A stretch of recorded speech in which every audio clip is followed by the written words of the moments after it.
magandang araw mga kapares. Nandito na naman tayo sa isang episode ng ating Spicy Pares Overload Challenge. Siyempre, meron tayong special guest dito, malayo ang pinanggalingan. Taga San ka, sir? Barangay Tarese, San Carlos City, Pangasinan. Oo, taga San Carlos pa si sir. Talagang sumadya pa dito sa Lingayen para lang matry ang ating challenge. Siyempre, sir, introduce mo muna yung sarili mo. Anong pangalan mo, sir? Ako si Alejandro Bandong Jr. Galing sa Barangay Tarese, San Carlos City, Pangasinan. Ayun. Sir, ilang taon na po? 30. You know, sakto 30. Life starts at 30. Tama ba, sir? Tapos nakakon tayo ngayon, nakabakasyon tayo. Ayun. Saan kayo galing, sir? Galing ko ng kuhan sa cruise ship. Oh, ayos. Cruise ship pa pala si sir, oh. Talaga naman, ayos yan, sir. Anong naisip mo, sir? Bakit? Anong nag-motivate sa'yo para ma-try itong challenge namin? Kasi napapanood ko sa Facebook, parang ako. Nakita ko ito, maraming kumakain. Parang gusto ko rin subukan. Ayun, at gusto nyo rin matry, sir, yung kakayahan ng inyong katawan. Pagdating sa pabilisan. Okay, sir. So, ang mechanics ng ating challenge is, kailangan mo maubos yan within 4 minutes. Pag nagawa mo yun, sir, free na yung meal at meron ka pang 150 pesos na cash prize. At makakasali ka sa top 5 finalists. At ikaw ang kukumpleto sa atin para matuloy na ang ating finals. At pwede mo rin may uwi ang malaki-laking cash prize natin doon. At pero syempre, ikaw ang tatanghalin na the best Pares Spicy Pares Overload King! Yun, oh! Okay ka na, sir? Okay na. Ready na tayo? Syempre, lagyan mo muna ng the best Pares chili oil ang iyong Pares Overload o kahit saan dyan, sir. Diskarte mo. 2 scoops lang po. Ayun.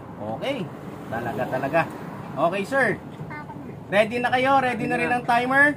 Timer starts now. Pinuna na nga ni sir yung sabaw. Okay.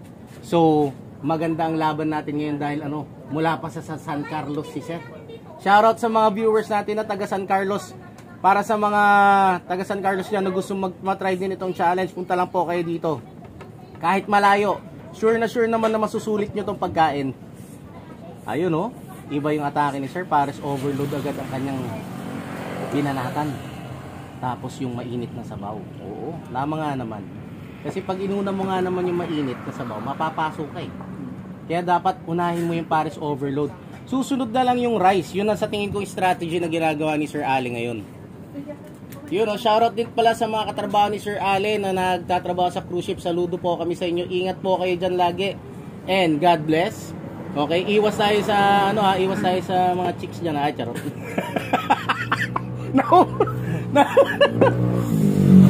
pa din, sir. Ayun. Okay, so time remaining, guys. 2 minutes 52 seconds. Pero ubos na ni sir yung kanyang isang rice at kalahati na rin yung pangalawang rice. At syempre, kita nyo naman, paubos na yung kanyang Pares Overload. Napakaganda ng strategy na ginagawa ni sir ngayon, no? So kakaiba to sa mga previous challengers na mga napanood nyo at nakita ko dito sa may challenge. Inuna niya agad yung overload, which is wala pang gumagawa nun, no?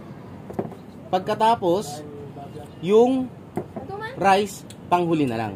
Okay? So mahaba-haba pa ang ating oras. 2 minutes 15 seconds pa natitira sa ating timer. Matagal pa tong oras na to.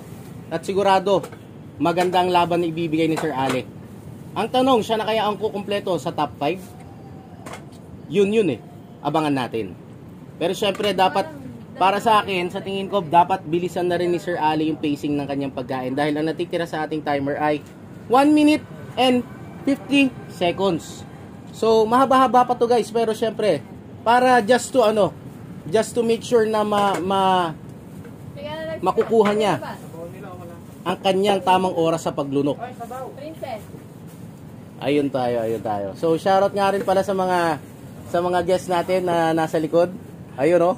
Shoutout po sa inyo, madam. Nakikita kayo sa video. Nahihiya pa sila. Ayun, shoutout din pala kila Kuya Jack. You know? Okay? Time remaining, guys. 1 minute 15 seconds ang natitira sa ating timer. Okay? Sir Ale. Go, Sir Ale. Cheer natin si Sir Ale. Go, Sir Ale. Kaya mo yan. Kaya mo yan, sir.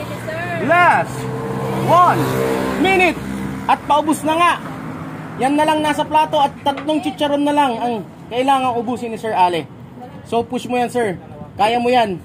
Kaya mo yan, sir. Malayo-layo pa ang pinanggalingan mo, San Carlos. Itayo mo ang bandila ng San Carlos City, sir. Go! Time remaining 40 seconds.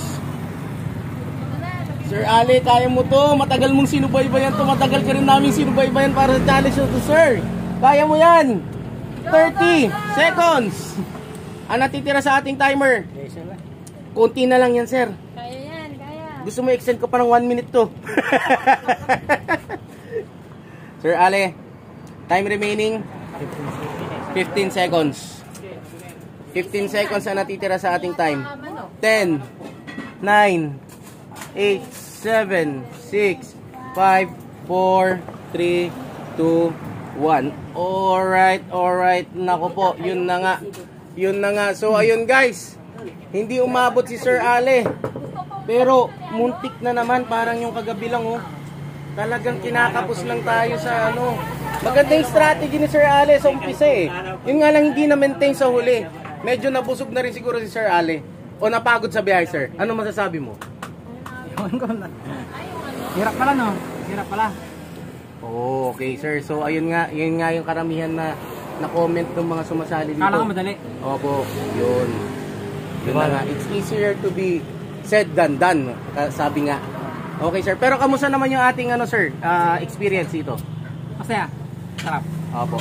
Yun, maraming salamat, sir. Kahit malayo kayo, dumayo pa kayo dito sa Lingayen from San Carlos City to Lingayen para matry ang ating challenge.